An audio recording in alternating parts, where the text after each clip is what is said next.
We are supposed to be free and independent, Mr. Ban Ki-moon. Supposed to be free, the 54 countries.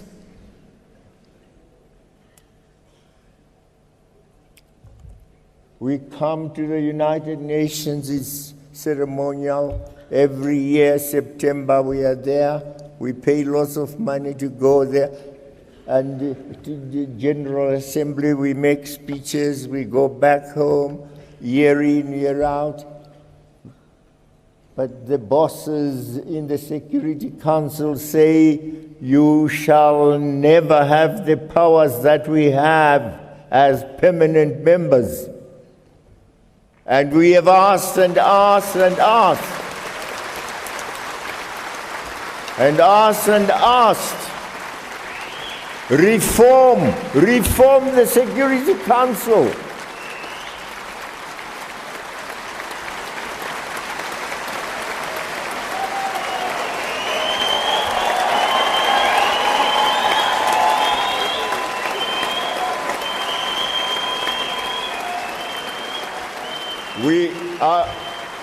I want to tell you, Mr. Ban Ki-moon, you are a good man. You are a good man. But of course, we can't make you a fighter. That's not what your mission was.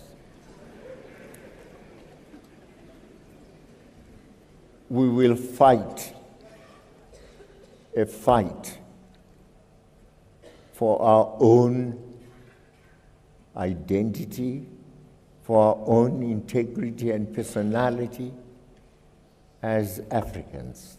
We are Africans. Hello, family. Welcome to AfricanEsquireTV.com. I'm your host, Trini Cherie. And if you have not already, please subscribe to AfricanEsquireTV.com or also subscribe to my channel on YouTube. Now, recently, the United Nations General Assembly met up, and as always, there was a lot of speeches given from countries that are normally not given a voice whenever it comes to international policy. And the reason they're not given a voice is because those countries, they might be a member of the United Nations, but they're not a member of the United Nations Security Council. So a lot of those countries are basically, they're ceremonially, they can vote on things, but the resolutions that they can vote on are without any power behind them. And they're only there basically to, I would say, be a token. You know, to say that, hey, we included you, we allowed you to be a part of the United Nations, but we're really not going to give you a part inside of the actual decision making that the United Nations does have. Now, recently, some African leaders came out and actually opposed this setup in the United Nations. One of them being the president of Ethiopia and also the president of Sierra Leone. I'm just going to read a brief little statement from the Washington Post. The leader of Sierra Leone demanded Thursday at the UN Security Council reconfigure itself and add permanent representation for Africa, saying that the continent's patience is being tested by long-standing exclusion. Julius Maada Bio, president of the West African nation, used blunt words in his annual UN General Assembly speech to amplify long-standing calls by African countries that they have a more robust voice on the body that represents the most powerful political and global security authority in the United Nations. Now, just to give you like a little introduction to the UN Security Council, I'm actually going to head over to, this is Wikipedia. I know Wikipedia oftentimes is not seen as a good source, but I actually know that this is actually on point inside of this article, and a lot of it is good information if we're going to be honest. So, the UN Security Council. Okay, scrolling over. So it's one of 6 organs of the United Nations, and it's charged with ensuring international peace and security, accepting new members to the United Nations, and improving any changes to its charter. Its power includes the establishment of peacekeeping operations and international sanctions, as well as authorization of military actions through resolutions, and it is the only body of the United Nations with the authority to issue binding resolutions to member states.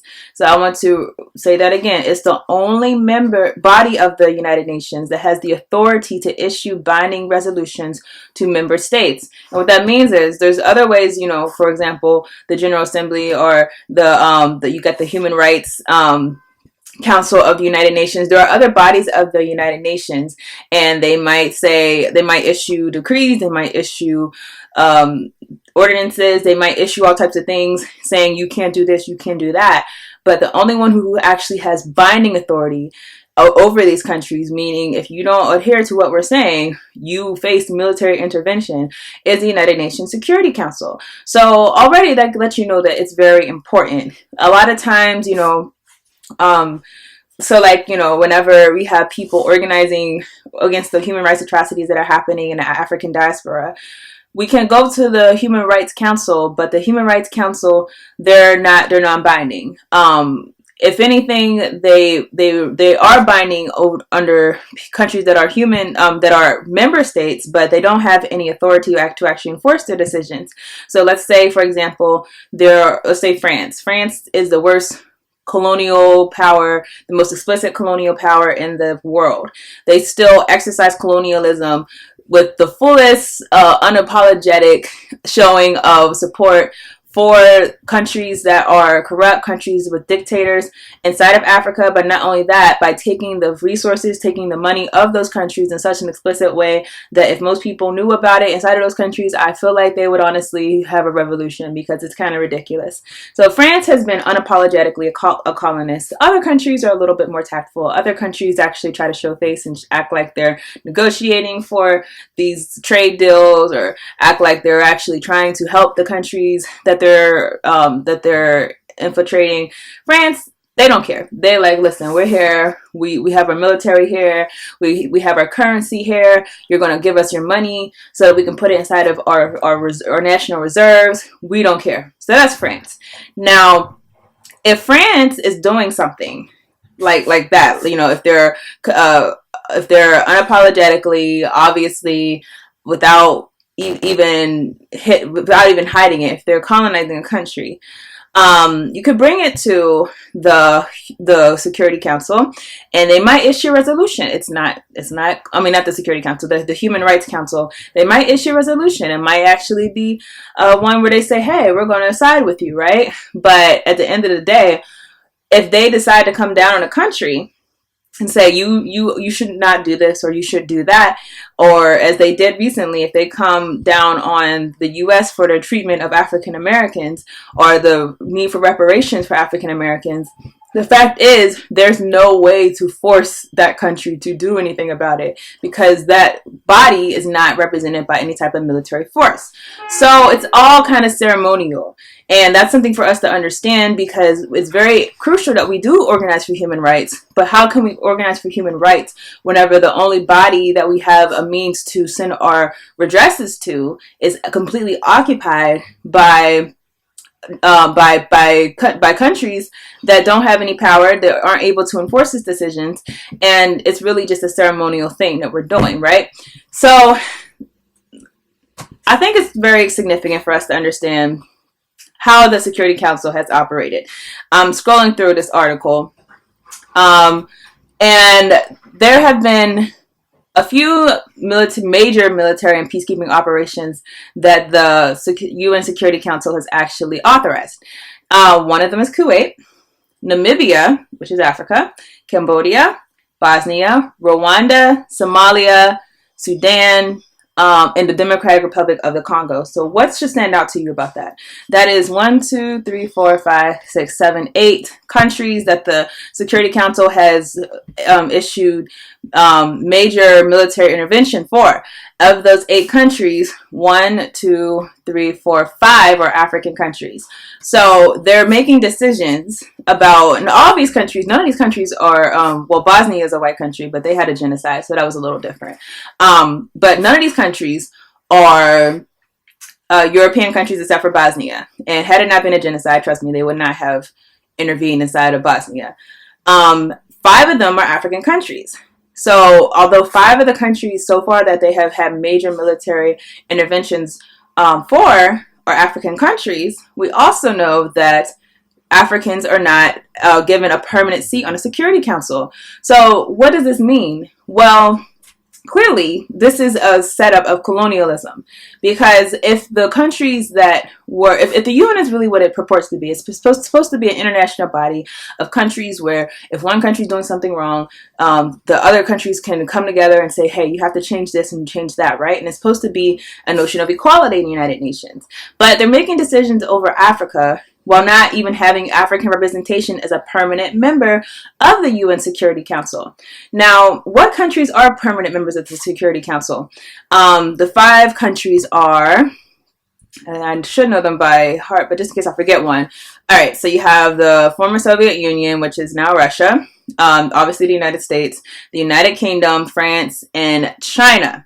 Now, these are the 5 permanent members. Something that you should also know that is the case with these 5 permanent members. All of them have nuclear weapons. So it's likely that that is actually what, I think the only country that has a nuclear weapon that's not on the Security Council as a permanent member is Israel. But we also know Israel is like a proxy of the United States. But the 5 members of the Security Council are countries that have nuclear weapons. So that already tells you why certain countries are able to push leverage, because trust me, if they had their choice, they would not allow China in the Security Council. But obviously if China has nuclear weapons, hey, come on. We have to negotiate with you anyways, right? Now, other than the 5 permanent members, you have, I believe 10, let's see. Yes, you have 10 members who are not permanent. So, and it rotates every few years. So you'll have 10 members who are elected on a regional basis to serve a term of 2 years. The body's presidency rotates monthly among its members. Now, it's important to note that you might say, well, they have permanent members, so at least they can have some type of say inside of, they have not non-permanent members, so at least the non-permanent members can have a say inside of foreign policy at certain times. Well, hold up now, because guess what? And this is something I did not know. The 5 permanent members can veto any substantive resolution, including those on the admission of new member states or nominees for the office of Secretary General. So they have a veto power that the non-permanent members do not have. So the non-permanent members are really just there, I would say, for like the international version of affirmative action. Now, let's get to this. Why is it that you can have an international body of countries and not one of those countries are African? Why is it that you want to have it that way? Well, obviously, the United Nations is here to ensure that colonialism stays intact. Because when you look at the 5 member countries, let's look at them. Russia, the United Kingdom, France, China, and the United States. What do all of these countries have in common? Well, imperialism. They have in common that they are neo-colonialists, and they have in common that the other countries of the world, these are countries that have had a major part in enforcing colonialism inside of those countries, and neo-colonialism and imperialism. So that tells you right there that there's a power dynamic inside of the United Nations. And the thing is, Umar Gaddafi, he was famously criticized because he had a long speech inside of the United Nations before he died, where he was saying, this whole body is like a sham. Like, why are we even here? Because why are we here whenever y'all have an unequal organization? When y'all have an organization supposed to be for all nations to come together, but really this is just a ploy. Like, this is not a true body of countries come together to decide what's going to happen in the best interest of the world, or come together for the best interest of any people. Because when you have all of the colonist countries, the major colonist countries being the only ones that have power, and all the countries that were colonized not having that power, what does that tell you? That the body of the United Nations is really just here to ensure the colonial relationship continues among the different countries of the world, especially in Africa, which again has had more of the military interventions of any other continent, of any other country. So let's just understand that this is a big barrier for us who are fighting for human rights for Africa. All of us who believe that Black people should repatriate back to Africa, guess what? We need to ensure that we're not repatriating to a country or a continent where the relationship between the power relationship is not going to be inside of the favor of our people, because otherwise we're going to be leaving one situation where we don't have self-determination and going to another situation where we don't have self-determination.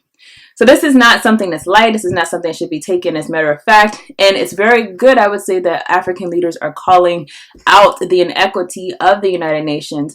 Now we have to figure out what we should do in order to ensure that the United Nations does actually look like what the world should look like, is actually United Nations and not just a body of people who come together and say things, but really only one small part of the United Nations actually has power to enforce actual policies. So my opinion is that I feel like all African countries should boycott the United Nations. There's no reason for you to be there. There's no reason. Well, we know why they're there. They're there because African countries are also occupied by neocolonial puppets, and they want to continue getting that money from the West. They want to get the moolah. You know, they want to continue being the poster child of, you know, hey, you know, we're good with you. We're good with you, China. We're good with you, U.S. We're good with you. So we know why a lot of them are there. But for those of them, the few, and there's only a few, that are actually there for the goodwill of their people, you should absolutely boycott the United Nations. There's no reason for you to be there. Why? So you can have a non-permanent seat and not even have any type of way to make decisions over your own region, over your own continent. There's not one seat that could be for an African country. Clearly, the only reason that you could have it like that is that you still view Africa as a colonized state, as a colonized continent. So there's no reason to be there. There's no reason to go. Why? You know, why? Why whenever you don't have any power? Why whenever you're not being represented? In fact, you're being disrespected. You know, anytime they're saying, well, you all can come, but you can't come. You know, you can stay over there and we'll make decisions over you, but we don't trust any of you enough to have the capacity to make decisions over yourself. That is the ultimate paternalism. But not only that, but we know that the real reason that they're initiating this type of relationship is because they want to ensure that they can continue colonizing you, continue exploiting you. Otherwise, there would be no reason to keep them from having any African country from having a permanent seat. And the other question we should ask, why is there permanent and non-permanent seats? Like, who made the United Nations, who made the United States, China, Russia, France, and the UK the authority on what should and should not be done? The only thing that they have that other countries don't have is a stronger military. There's no reason. Who made you the authority? If you actually, let's look at these countries and let's think about all the things that they have done. Okay, so we know that the UK, France, were actual colonists. Like, they actually had colonies on this continent of Africa. We know that the United States also is a colonist. If you look at things it's done inside of, like, not just obviously taking over the United States from the Native Americans, but also taking Hawaii from the Native Hawaiians, taking Puerto Rico, all the countries that it's annexed, Alaska. That's colonialism in itself. So if you also look at it like this, the only country that has ever dropped a nuclear weapon on, not even on a military destination, but they dropped it on civilians, people who had nothing to do with World War II. The United States, the only country that's ever dropped a nuclear weapon. And I always think it's so weird how we don't talk more about on civilians. Those people had nothing to do with what the war was going on with in Japan. They had nothing to do with it. They didn't ask for the war. They were literally just people who were living their own lives in Hiroshima and Nagasaki. So the United States is the only country in the world to have done, in my opinion, the most horrific human rights catastrophe to happen in such a short time. They dropped 2 bombs on civilian people doing absolutely nothing wrong. That country gets to be on a Security Council and decide what's going to happen all over the world. Let's think about this. So then we have Russia. We know Russia, not as bad as the United States, certainly not. oftentimes was an ally of Africa, but honestly, I don't believe that Russia was an ally of African countries and to be in the interest of African countries. It was more so to have influence over the politics of Africa. And obviously, Russia today is not a socialist country. It's a capitalist country trying to make the same moves that China is making. The other country is China. China, which is Africa's biggest colonialist today. These are the people who are deciding what's going to happen around the world. The non-permanent members, let's see, who are the non-permanent members right now? They are, I don't see the right here. I could look it up later. But the non-permanent members, they're only there ceremonially. The permanent members are the ones who make up the policy. I actually want to look up to see who the non-permanent members are. So let me look this up right quick. Non-permanent members. I know they have some African countries that are non-permanent members. All right, here we go.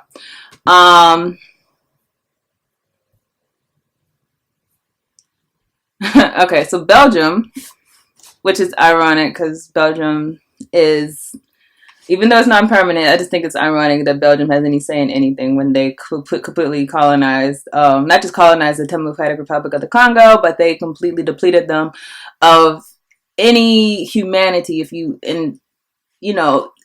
anyone who could say, oh, the Holocaust was horrible and not look at what happened to the DRC, people at the DRC, and say, wow, that was not the only horrible thing. Actually, this is just as horrible. You're not looking at things objectively. So obviously, you have Belgium. You have the DRC. Ironically, the country that's colonized by Belgium. You have Cote d'Ivoire. You know they have a lot of crap going on there. Equatorial Guinea, Germany, Indonesia, Kuwait, Peru, Poland, and South Africa. Those are the non-permanent members. There are, let's see,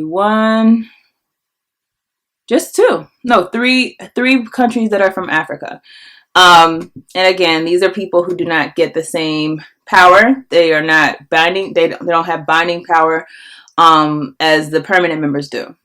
So I say all this to say, if we're going to have any type of chance as a people, if we really believe in self-determination, not just saying it, but really believe like we should have the right to decide our own destiny, there's no way that we can just continue on with the United Nations like this. And right now, unfortunately, a lot of us still have to organize with the United Nations because it is the only type of redress that we can get. And of course, it will only be ceremonial. For example, again, the UN issued a proclamation that African Americans should be afforded reparations. Have we gotten reparations? No. Why? Because that was not binding. So it was only a thing to say, hey, we agree with you, but we don't have power to do anything about it. And if they were supposed to be something that actually has some type of meaning, then why wouldn't you give the Human Rights Council the same authority to actually enforce human rights? To me, human rights is way more important than the things that they decide as far as the military interventions, because a lot of those military interventions would not be necessary if the countries of the world were actually adhering to these principles that they have put out about human rights. So I say this to say, African countries, in my opinion, we have to boycott. And obviously, like I said, a lot of our people are inside of countries where our leaders are corrupt. Our leaders are being paid for by the Western countries, and they would never boycott for that reason. But that's for us to actually demand and put people inside of leadership who are actually going to represent us and represent our interests. Because clearly, the people who are in the permanent seats of the UN Council do not deserve those seats. When you look at the things they have done around the world, things that they continue to do, how can you say that these people decide what's going to happen as far as military interventions or peacekeeping missions? And of course, it's all about power. These are the people who have nuclear weapons. These are the people who have bigger militaries, and so they feel like they have the power to enforce these things. So that's all I have about this, you guys. I'd like to see your thoughts, and I will see you guys in another video.